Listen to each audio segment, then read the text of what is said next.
कितना stressful situation होता है ना, जब आपके फ़ोन पे आपके दोस्त का कॉल आता है या आपकी सहेली का कॉल आता है और वो घबराती हुई आपसे बोलती है कि यार तुमने देखा यूपीपीएससी का रिज़ल्ट आ गया, जल्दी चेक करो। तो फिर उस टाइम में आपकी जो धड़कनें होती हैं वो बढ़ जाती हैं, जब आपने यूपीपीएससी का एग्ज़ाम दिया होता है और आपके फ्रेंड का फ़ोन आता है कि रिज़ल्ट डिक्लेयर हो चुका है, फाइनल सिलेक्शन लिस्ट आ चुकी है।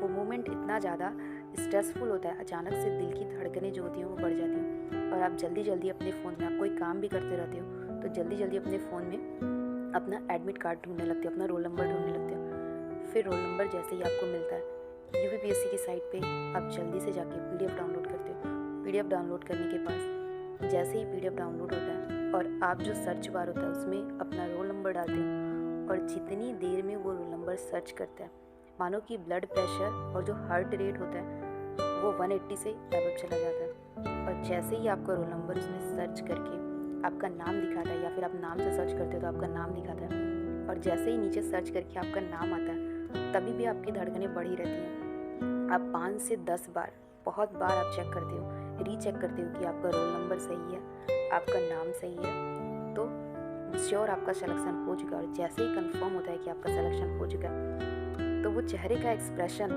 मतलब चेहरे पे तो एकदम रोने जैसा चेहरा हो जाता है, लेकिन दिल में बहुत खुशी होती है। फिर कंट्रोल नहीं होता है, फिर आप किसी और से भी चेक कराते हो कि देखो मेरा सिलेक्शन हो गया।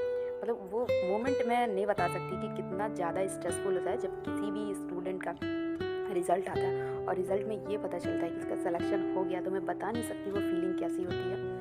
तो ऐसा ही हुआ यूपीपीएससी सेलेक्टेड कैंडिडेट के साथ, सिलेक्शन हो चुका है, डॉक्यूमेंट वेरिफिकेशन भी हो चुका है, लेकिन अभी है पेंडिंग तो सिर्फ और सिर्फ ज्वाइनिंग, और जल्दी आने वाली है। जैसा कि मैंने नेक्स्ट वीडियो में बताया कि ज्वाइनिंग लेटर आएगा और श्योर आएगा, बहुत ही जल्दी आएगा। तो अभी ये जो दिन है ना ऐसे स्टूडेंट के, तो वो अभी कट नहीं रहा, लेकिन जल्दी ही ये दिन कट जाएंगे। अभी आपको लग रहा है कि दिन नहीं कट रहा है, लेकिन एक वक्त ऐसा आएगा जब आपको फैमिली के साथ में टाइम बिताने के लिए आपको टाइम नहीं होगा। तो अभी आप याद करोगे कि थोड़ा सा टाइम मुझे मिल जाता तो मैं फैमिली के साथ में स्पेंड कर पाता। तो डॉक्यूमेंट वेरिफिकेशन के बाद ज्वाइनिंग का जो टाइम होता है बहुत ही ज़्यादा स्ट्रेसफुल सिचुएशन होता है, मैं समझ सकती हूँ। तो ऐसा ही स्ट्रेसफुल सिचुएशन है सारे यूपीपीएससी कैंडिडेट्स के लिए। आज मैं आ चुकी हूँ यूपीपीएससी के सेलेक्टेड कैंडिडेट की सैलरी कितनी होने वाली है, इसी टॉपिक से रिलेटेड ये मेरा वीडियो रहने वाला है। सारे यूट्यूबर ने पहले ही बता दिया तो मैं पीछे कैसे रह सकती हूँ। तो मेरे चैनल पर भी सैलरी की वीडियो आनी चाहिए। मेरे भी कैंडिडेट हैं, मेरे भी जो सब्सक्राइबर हैं उन लोगों ने मेरे से भी पूछा, तो ये मेरी रिस्पॉन्सिबिलिटी है कि मैं सैलरी की भी कुछ डिटेल बता दूं, क्योंकि इस टाइम में सारे कैंडिडेट के माइंड में आ रहा होगा कि हमें सैलरी कितनी मिलेगी। सैलरी के अकॉर्डिंग ही आपको सपने आते होंगे कि आपको गाड़ी खरीदना है, आपको अपने लिए घर बनवाना है, आपको अपने मम्मी पापा के लिए क्या लेना है। तो इसी के अकॉर्डिंग आपकी सैलरी पे ही डिपेंड करता है कि आपके सपने कितने बड़े होंगे। तो आज मैं इस बेहतरीन सैलरी के बारे में यहाँ पे बताने वाली हूँ। और साथ में एक और चीज़ मेरे कमेंट सेक्शन में आता है कि मैम केजीएम वालों को सैलरी कितनी बढ़ के मिलेगी। तो हाँ, मैं बताने वाली हूँ कि केजीएम वालों को थोड़ी सी सैलरी बढ़ के मिलेगी। तो वही बताने वाली हूँ कि कितना बढ़ के मिलेगा, और वीडियो को लास्ट तक ज़रूर देखिए। इसमें मैं बताने वाली हूँ कि आपकी सैलरी कैसे आपकी ज़िंदगी को बदल सकती है। एक नर्सिंग ऑफिसर बनना इतना आसान नहीं होता है।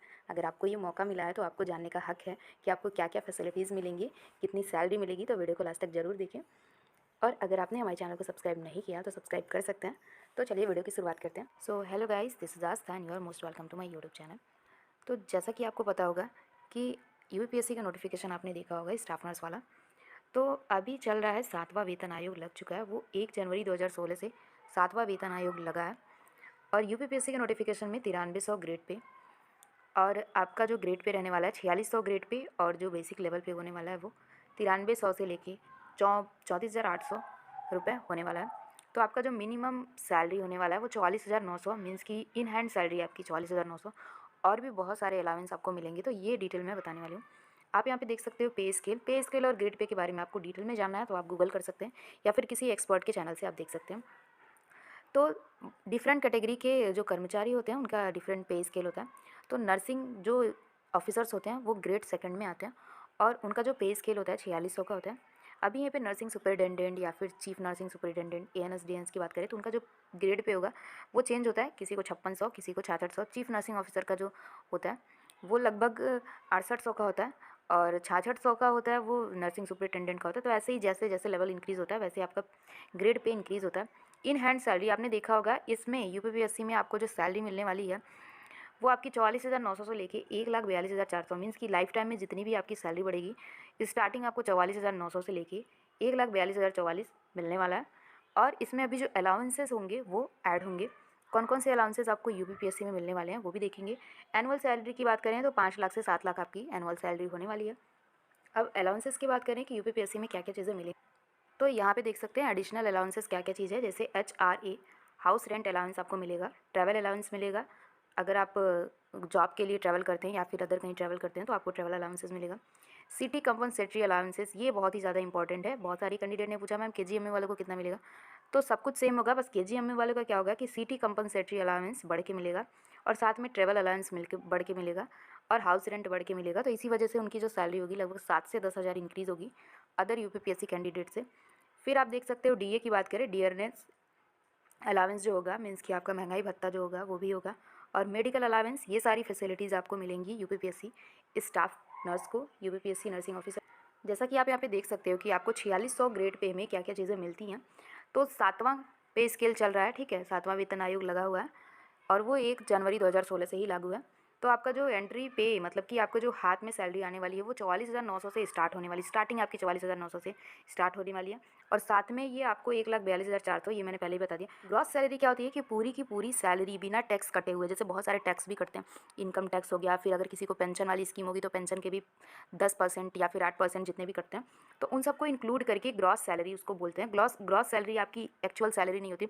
बहुत सारी एडवर्टीजमेंट में क्या करते हैं कंपनी वाले, जब आपको जॉब ऑफर करते हैं तो उसमें ग्रॉस सैलरी दिखाते हैं, तो कैंडिडेट समझ नहीं पाता कि ग्रॉस सैलरी क्या होता है, और बाद में जब वो 1-2 महीने काम कर लेते हैं तो उनको सैलरी कम मिलती है, तो वो कहते हैं कि नहीं हमको तो इतने भी बुलाया था और इतना दिया। तो जो वो लोग बताते हैं वो ग्रॉस सैलरी होती है, मतलब किसी तरह के टैक्स वगैरह काट के वो लोग नहीं देते, बताते हैं। तो ग्रॉस सैलरी आपकी इतनी रहने वाली है, लेकिन ये एक्चुअल सैलरी नहीं है। Cash in hand salary without tax, मतलब किसी तरह के टैक्स, अगर ऑन हैंड सैलरी आपको कितनी मिलेगी, कोई भी टैक्स नहीं देना, तो वो आपको 58,113 से लेके 67,995 रुपीज़ पर मंथ मिलने वाली है। जैसे कि ये ग्रेड 2 में जो आते हैं कर्मचारी उनको लगभग इतनी मिलती है। अभी मैं बताऊं कि बढ़ के कितनी मिलेगी अदर कैंडिडेट के लिए, तो इसमें भी 3 कैटेगरी के। इस चार्ट से आप अच्छे से समझ सकते हो कि अगर एक 4600 ग्रेड पे के अंदर सैलरी जो है, पे स्केल आपका मतलब कि जो आपका वेतनमान रहने वाला है 9300 से 34,800 के बीच में, जिसमें 28% DA अभी चल रहा है, मतलब 28% का आपको मिल रहा है अलाउंस। और इसमें आप देख सकते हो कि 44,900 आपका बेसिक पे है, मतलब सैलरी आपकी 44,900 है। अब उसमें अगर ग्रेड 2 नर्सिंग ऑफिसर की सैलरी है तो XYZ कैटेगरी मीन्स कि सिटी का अलाउंस भी मिलता है। अगर आप मेट्रो सिटी में हो तो आप एक्स में आओगे। अगर आप मान लो कि शहर में हो लेकिन मेट्रो सिटी में नहीं हो, जैसे कि आपका लखनऊ हो गया, दिल्ली हो गया, मुंबई हो गया, कलकत्ता हो गया, मतलब जो भी मेट्रो सिटीज़ हैं तो वो कैटेगरी एक्स के अंदर में आती हैं। और वाई मतलब आप शहर में तो रहते हो लेकिन आप मेट्रो सिटी में नहीं रहते हो, जैसे कि मान लो किसी डिस्ट्रिक्ट में आप रह रहे हो, शहरी एरिया में रह रहे हो, तो आप कैटेगरी वाई में आओगे। अगर आपका जो जॉब है वो गांव के लेवल का है, मतलब ऐसे एरिया में आप रह रहे हो जहाँ पे विलेज एरिया कह सकते हैं कि रूरल एरिया टाइप का है, तो वहाँ पे आपको जेट अलाउंस मिलता है। तो यही डिफरेंस है, KGMA वाले को सैलरी बढ़ के मिलेगी और बाकी जो है उनको उसी के हिसाब से मिलेगी। इसमें बहुत सारी चीज़ें आपको ज़्यादा मिलेगी KGMA वाले को। तो बेसिक पे आप यहाँ पे देख सकते हो नर्सिंग ऑफिसर का जो 44,900 और यही पे स्केल एम्स में भी मिलता है, बस उसमें क्या है कि वो सेंट्रल गवर्नमेंट का, तो कुछ अलाउंस उसमें ज़्यादा मिलते हैं। शहर के अकॉर्डिंग भी TA DA वगैरह ज़्यादा मिलते हैं। आप यहाँ पे देख सकते हो सबका 28% DA है, ठीक है, 12,572 रुपये सबके DA है। लेकिन आप जब यहाँ पे HRA देखते हो यहाँ पे, तो जैसा कि मैंने बताया था कि जो मेट्रो सिटीज़ में रहेंगे, जैसे कि मेट्रो सिटी वालों को 12,123 रुपये यहाँ पे दिया गया। और अगर आप शहर में हैं, जैसे कि किसी डिस्ट्रिक्ट वगैरह में हैं, तो यहाँ पे देखिए आप 8,042 रुपये मिल रहे हैं। और अगर आप बेसिक लेवल पे हो तो आप देख सकते हो कि 40,041 रुपये, 4,041 रुपये हैं। यहाँ पे ट्रांसपोर्टेशन अलाउंस आप देख सकते हो, अगर आप मेट्रो सिटीज़ में हो तो 3,600 रुपये, 1,800 रुपये, फिर 1,800 रुपये, ये दोनों के लिए। ग्रॉस सैलरी की बात करूँ, ग्रॉस सैलरी मैंने पहले ही बताया कि वो टोटल सैलरी होती है, इसमें कुछ भी अभी कटा नहीं होता, किसी तरह का टैक्स नहीं कटे होते हैं। जैसे कि मान लीजिए आपने होम नहीं लिया, अगर आपको होम नहीं लेना, घर नहीं लेना, तो आप उसमें ग्रॉस सैलरी में से नहीं कटेगा कुछ भी, ठीक है। अगर आप ट्रांसपोर्टेशन अलाउंस नहीं लेना चाहते तो वो सब ग्रॉस सैलरी में रहेगा। लेकिन अगर वो सब अलाउंस आप ले रहे हैं, हाउस भी ले रहे हैं, फिर ट्रैवलिंग वाला भी ले रहे हैं, तो ये ग्रॉस सैलरी से ही कटेगी। और इन हैंड सैलरी आप यहाँ पे देख सकते हो। ये जो डिटेल में बता रही हूँ मैंने बहुत जगह से सर्च किया और बहुत से लोगों से कांटेक्ट करके ये एक्चुअल में आपको बताइए, एक आइडिया मैं बता रही हूँ कि इतनी ही मिलेगी, इससे ज़्यादा हो सकती है लेकिन इससे कम सैलरी आपको नहीं मिलेगी। तो इन हैंड सैलरी की मैं बात करूँ तो अगर मैं ये चार्ट KGMA वालों के लिए अप्लाई करूँ तो यही पे स्केल सबको मिलने वाला है, क्योंकि 4600 ग्रेड पे की इसमें बात की गई है। और 4600 ग्रेड पे के अंदर बहुत सारे कर्मचारी आते हैं, जैसे कि नर्स हो गए, नर्सिंग ऑफिसर्स हो गए, और भी सारे हैं, लिस्ट में आपको दिखा देती हूँ। तो यहाँ पे देख सकते हैं कि KGMA वालों को सैलरी जो मिलेगी वो 67,995 उनके हाथ में सैलरी आएगी, ठीक है। और जो डिस्ट्रिक्ट वाले या फिर कह सकते हैं जिनका medical health and training centre है, तो उनको लगभग 62,154 रुपये। और जो अदर हैं जैसे कि है क्या बोलते हैं उसमें मेडिकल सर्विसेज वाले में हैं तो उनको यहाँ पे देख सकते हैं कि 58,313।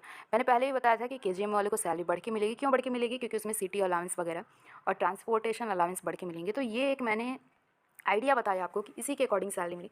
ये फिक्स सैलरी नहीं है, लेकिन इसी के अकॉर्डिंग आपको सैलरी मिलेगी। लगभग इतनी ही मिलेगी। मैं कह सकती हूँ कि 70% सैलरी इसी के अकॉर्डिंग ही आपको मिलेगी। बढ़ सकता है लेकिन इसमें घटने के चांसेस नहीं है।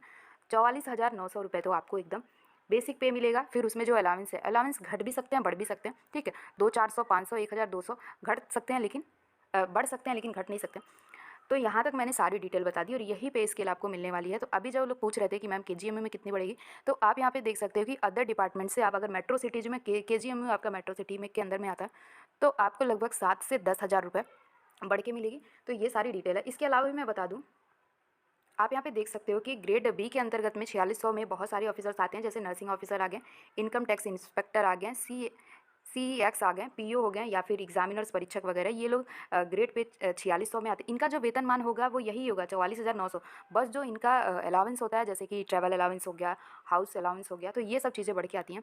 अब डिफरेंस इसमें बस यही है कि जो HRA होता है, हाउस अलाउंस होता है, वो 27% मेट्रो सिटी में रहने वाले को मिलता है। 18% जो होता है वो मतलब डिस्ट्रिक्ट लेवल पे जो लोग रहते हैं उनको मिलता है। और 9% जो ऐसे लेवल पे रहते हैं, जैसे कि बेसिक लेवल पे रहते हैं, कम्युनिटी लेवल पे रहते हैं, तो उनको 9% ही अलाउंस मिलता है। बस यही डिफरेंस होता है सैलरी का। बाकी जो आपका सैलरी वही होने वाला है 44,900, लेकिन इसमें जो एक्स्ट्रा अलाउंस मिलेंगे यही आपके वेतन को इंक्रीज़ करके। आई थिंक आपको समझ में आ गया होगा।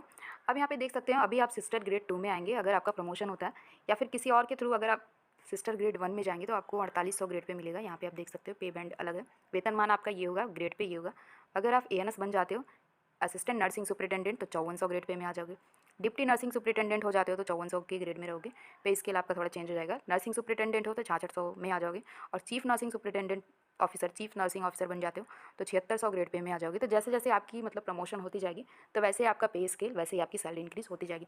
और इसमें परसेंटेज मतलब हर साल क्या होता है कि कुछ परसेंट इंक्रीज़ होता है आपकी सैलरी, तो वो भी होगी। तो लगभग इतनी ही सैलरी आपको मिलने वाली है। बढ़ के या घट के 50 से 70 के बीच में आपकी सैलरी रहने वाली है। धीरे धीरे ये और इंक्रीज़ होती जाएगी, लगभग 1,42,000 तक बढ़ती जाएगी। लेकिन ये जैसे जैसे आपकी एक्सपीरियंस बढ़ता जाएगा, जैसे जैसे आपका प्रमोशन होता जाएगा, तो सैलरी इंक्रीज़ होती जाएगी। तो UPPSC वालों को इतनी ही सैलरी मिलने वाली है, तो ये बहुत ही अच्छी सैलरी है।